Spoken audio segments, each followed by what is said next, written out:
ลองถามมึงเพิ่นอยู่ฮะรองเท้าอยากขายฮะอยากขายเอาถามพวกจุข่อยอยู่นี่เนาะถามเบิ่งเนาะนั่งเถื่อมีผู้ใหญ่ใจดีเพิ่นเบิ่งคลิปเบิ่งหยังคำมันแม่นอันนี้ย่านเว้าไปลอยๆชื่อบ่ได้เด้บ่เขาอยากขาย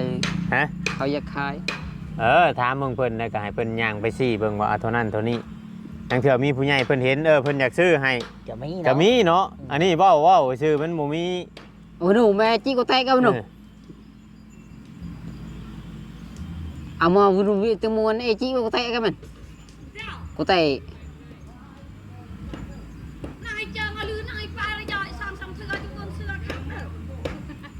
ก็แต่มาcái vinu mà bị temu cái đó tệ ở cái à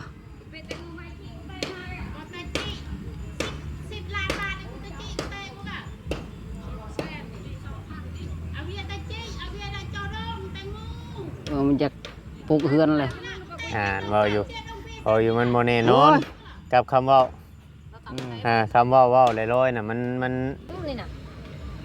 มันสุกจังหน่อยสิว่าจะมาบ่กวงบ่จะเบิ่งคักๆจะยืนมาเบิ่งมันกว้างหัดดินเช้านวลได้เดี๋ยวนี้อันใดอันนี้น่ะจักเม็ดคูณจักเม็ดก็จะเบิ่งเนาะนี่ค่อย4บอกแล้วเจ้าก็เห็นอยู่ต่อนี่ไปใส่หัวหันกับมานี้โอ้บ่ช้ำของเราคันสิลุดก็ลุดหน่อยนะ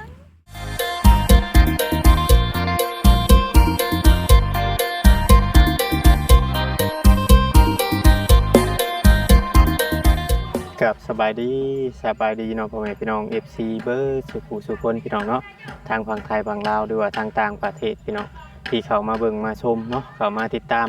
คอยกดไลค์กดแชร์ทุกคลิปพี่น้องเนาะเข้ามาเบิ่งคลิปเบิ่งโฆษณาให้บ่เวียงแก่ต้นจนจบพี่น้องเนาะมื้อนี้กลับเข้ามาทางเรือนของหนุ่มโสดหนุ่มยำพี่น้องไงเนาะอยู่บ้านปากกล้วยเมืองจำพรแข้งสวรรณเขตเนาะคือเก่าเข้ามาอัปเดตคือเก่าเพียงเนาะมาเบิ่งมาชมนำกันพี่น้อง FC หลายๆท่านเพียงเนาะที่ว่าเข้ามาให้กำลังใจ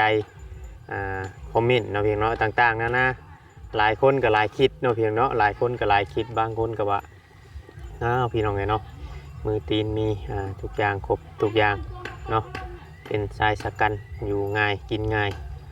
หาอย่างตัวเองไล่ซ้ำนี่เพียงเนาะก็คือหลายๆเคสที่เขาเห็นที่ผ่านมาเนี่ยพี่น้องเนาะบางคนกับบางเคสกับ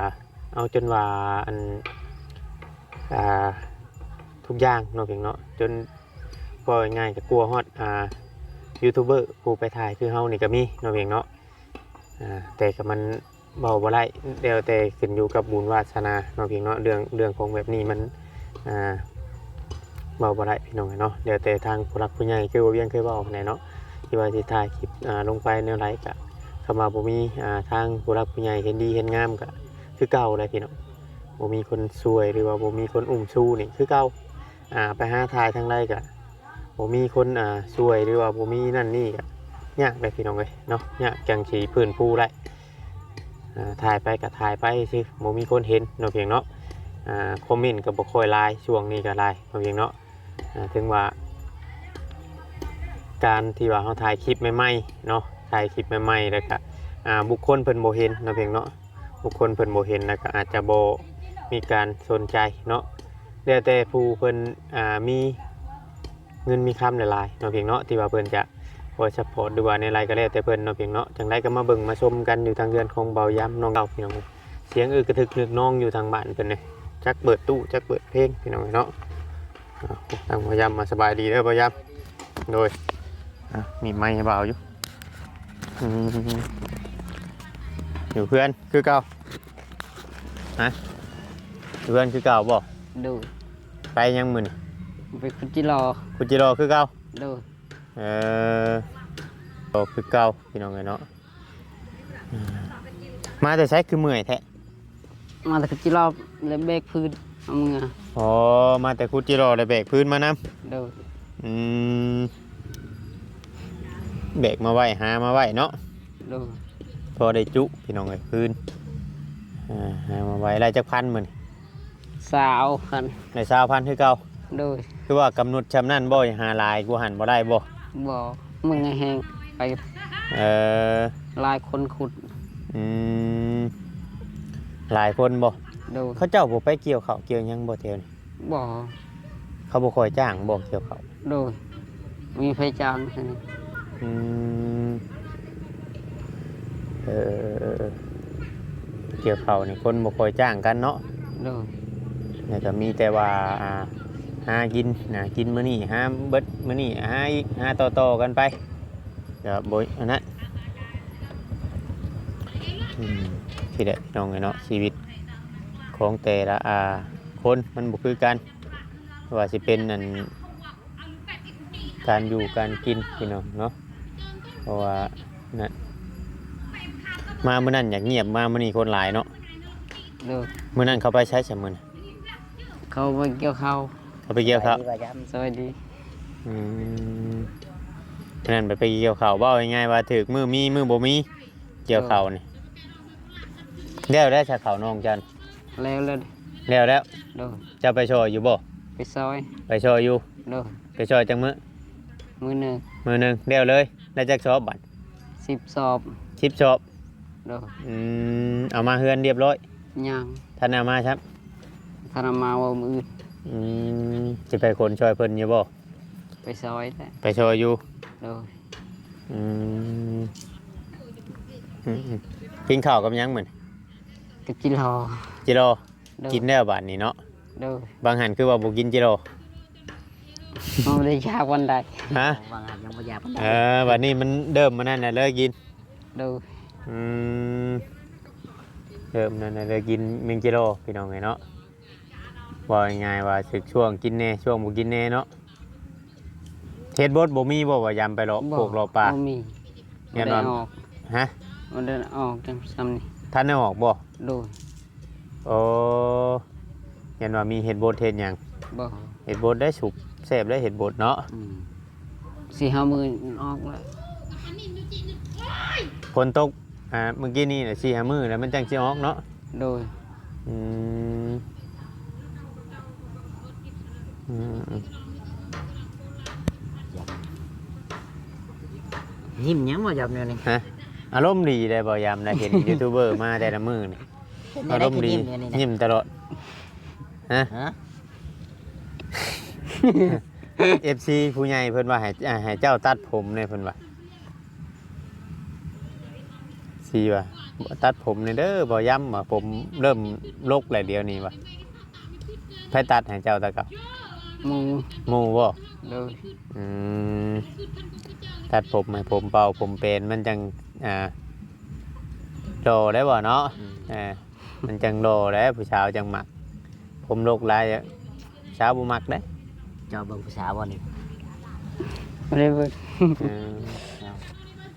ยันมีผู้สาวอยู่ว่าเรื่องผู้สาวเลยยิ้มตลอดเนาะ แม่นบ่ว่ายามโอ้มีสีเดียวมีเดียวบ่มีนี่ว่าแน่ๆคอนมีคอนบ่มี เขายังบ่กล้าเอานะ ยังบ่มีดินมีดอนเป็นของตัวเองนี่เนาะ โดย ถ้ามีดินเป็นของตัวเองนี่จะว่าไล่เมียไปจังคนนี่ได้เบิ่งคืออยู่คนนี่เนาะ แม่นบ่ว่ายาม ชาวน้ำบ้านนี่บ่ชาวเด้งๆไว้น้ำบ้านนี่บ่ฮะ โดย หามีอยู่อันนี้เนาะแปลว่าจอบของมือนะบ่แม่นเขามีผู้บ่าวใหม่แล้วจักบ่มีงามบ่เบิ่งนี่ใช้รูปสักเอาไว้โทรศัพท์ แพ้ไว้โทรศัพท์ฮะ ฉากไว้ สากไว้อยู่ใช้ อยู่เฮือน เพื่อนน้องผู้ บ่เฮือนลูกสาวนั่นแหละ ฝากไว้เพื่อนผู้สาวเลย โดย โอ้แม่นให้ผู้สาวแล้วบ่จักฉานี่ บ่แม่นเอาให้ครับบ่บ่ ใช้เพื่อนผู้สาวอยู่ใช้ สิไปทางใดล่ะ เพื่อนใหม่นี่ บ่เฮือนหลังสุด ทางเข้ามาพุ่นบ่ โดย อยู่นอกผู้หิมทางใหญ่ผู้ โดย มาเมื่อหน้าชวนมาในได้สิถ่ายรูปมาเนี่ย ได้ก็ อยังเข้ามา เราย้ำมีผู้สาวแล้ว เคยไปทำงานอยู่บ่ผู้สาว บ่ เคยคือกัน สาวอยู่ในบ้านนี่เองใหญ่บ่คือไม่ห่างบ่คือผู้สาวจน บ่ผู้สาว ผู้สาวเลย โดย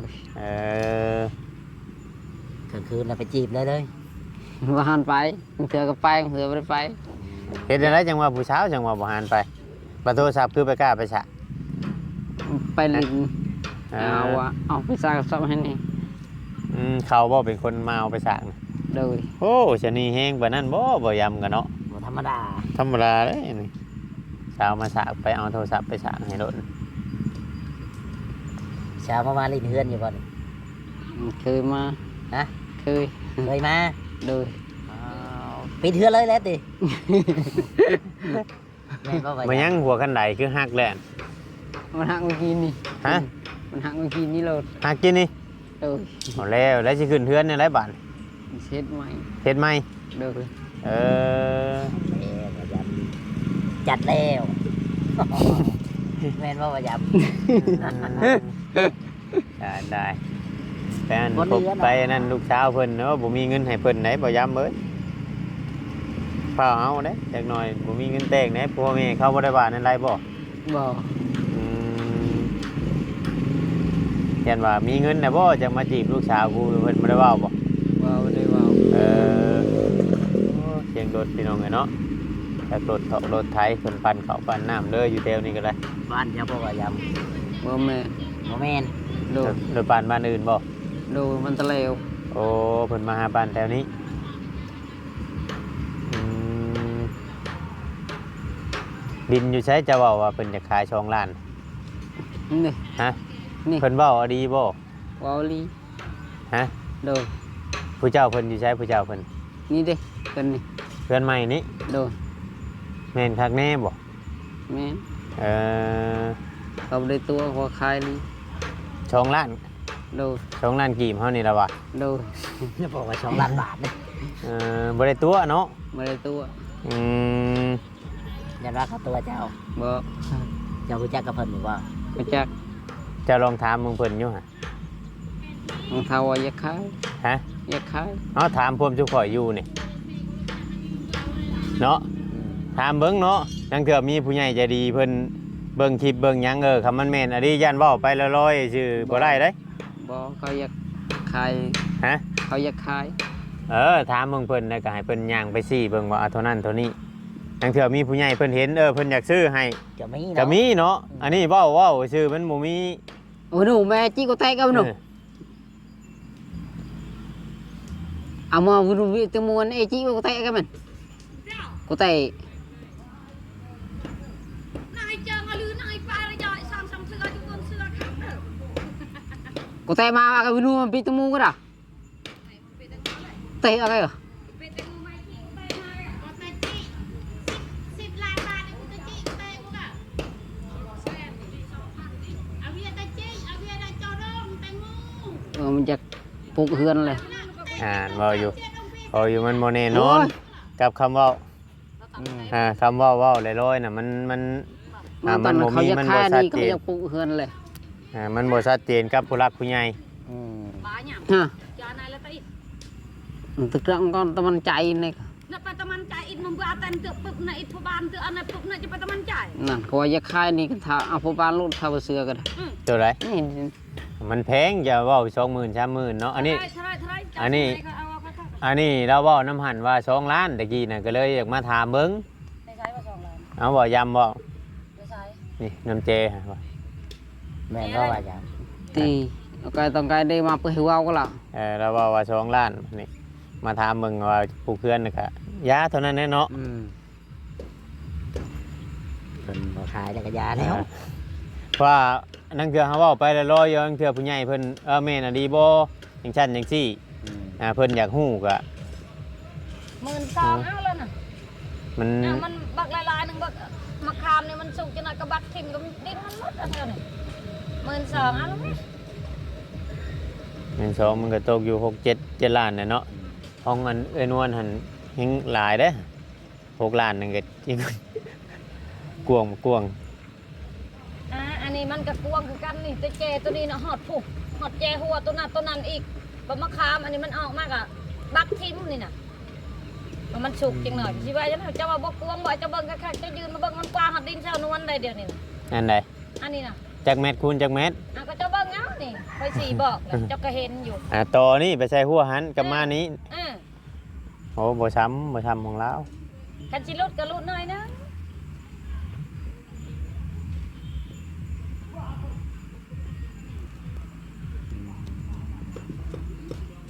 แค่เบิ่งไว้ซื่อๆแบบภาพซื่อๆ แล้ว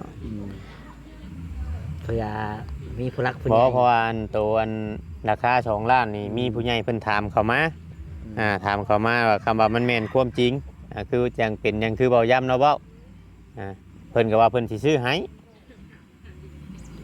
2ล้านมันก็บ่แพงเนาะ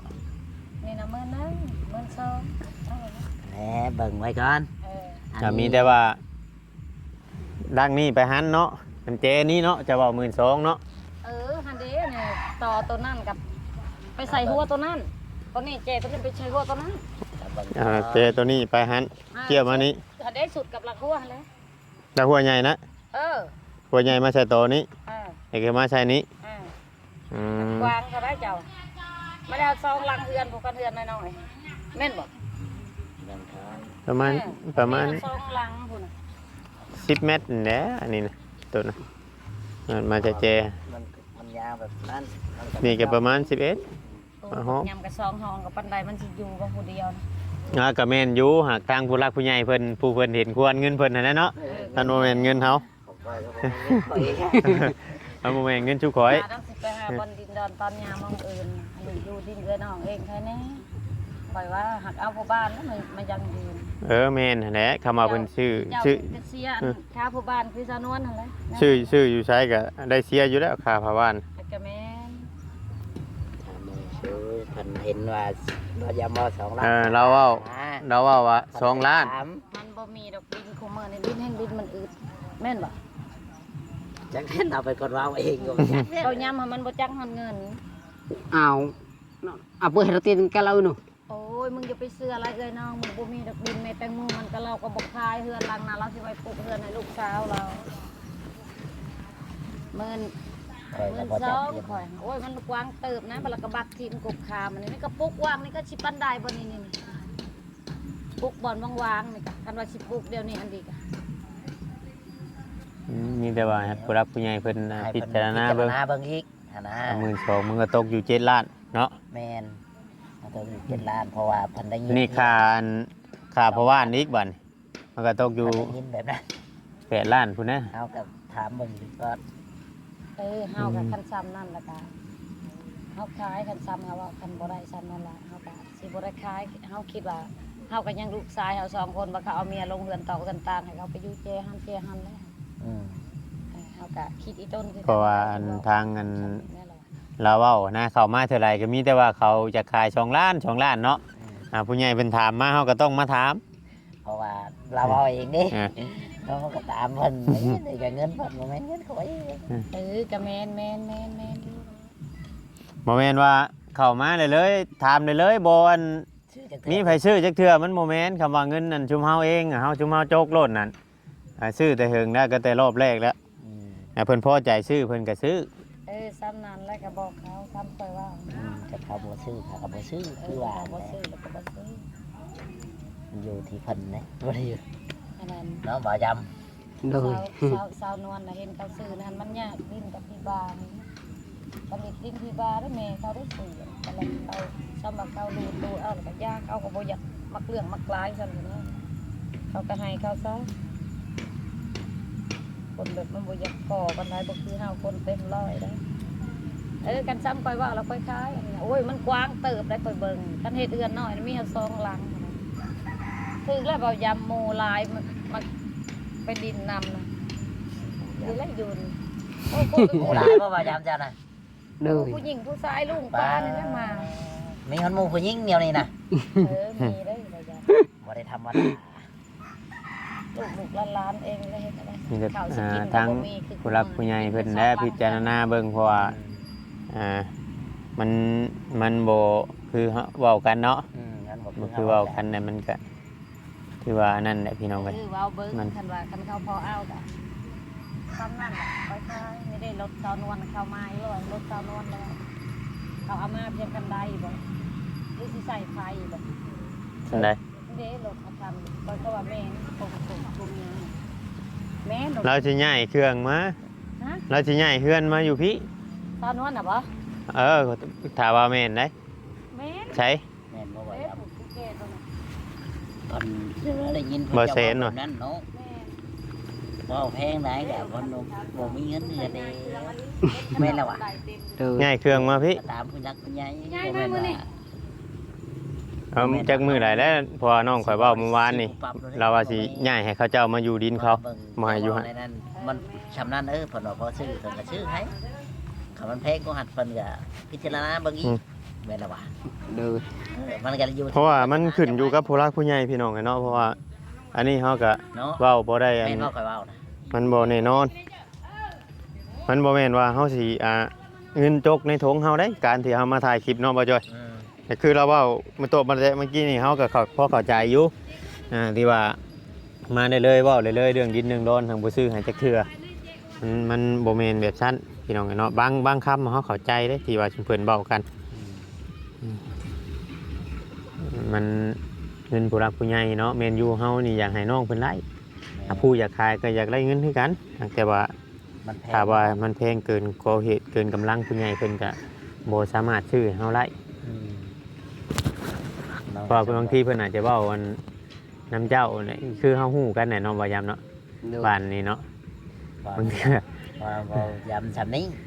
บัดมีแต่เจ้าสมมุติว่าเงินเจ้านี่บางบ่อนบางเทื่อเว้าแต่บิดเฮงได้ว่าล้านหนึงเนาะ โดย ว่านั้นพอ มันมีคนอยากชื่ออีหลีบัดเพิ่มขึ้นมันก็บอกไม่อีกแล้วว่ะ แม่นบอกเบา โดย ๆอ่า พังเบิ่งดินบ่ทรงกะเนาะ ทั้งเบิ้ง มึงบ่ส่งถามว่าจอยไปซื้ออันดินหน้าแล้วนี่จะว่าแห่งสิเพิ่มขึ้นนี่คือว่ายาจบ เพิ่มขึ้นกันแล้วเท่านั้นแล้ โม ว ฆะถ้าว่าบ่อยู่คำเก่านะพี่น้องเอ้ยเพราะมันบ่นะมันบ่แน่นอนนะพี่น้อง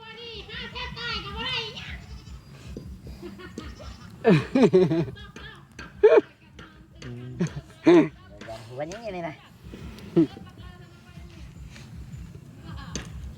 เรา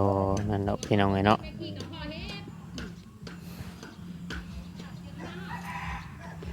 คำว่ามีทางผู้รักผู้ใหญ่เพิ่นซื้อให้อดีนี่สมมุติว่าซื้อนี่บ่ให้อยู่หมุงนี้แถวนี้สมมุติว่าอยู่หมุงอื่นอยู่แถวอื่นแถวนอกแต่ว่าอยู่ในหมู่บ้านนี่อยู่ได้อยู่แล้วปะ อยู่ได้ เนาะ โดย คำว่าในหมู่บ้านนี้เนาะ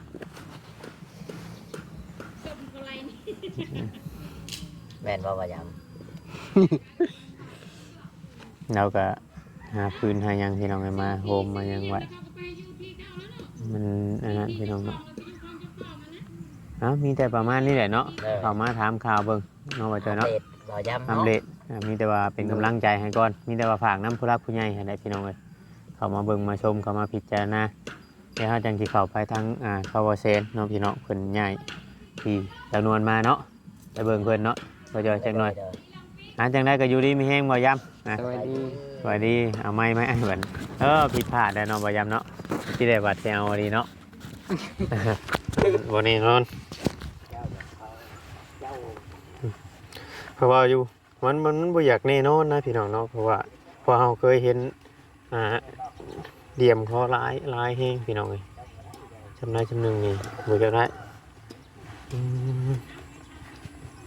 ผิดพลาดแล้วพี่น้องเลยเนาะสำหรับคลิปนี้ก็สิดาพ่อแม่พี่น้องไปแล้วพี่น้องผิดพลาดการใดก็ต้องกราบขอโทษขออภัยเนาะขอกล่าวคำว่าสบายดีพี่น้องเนาะ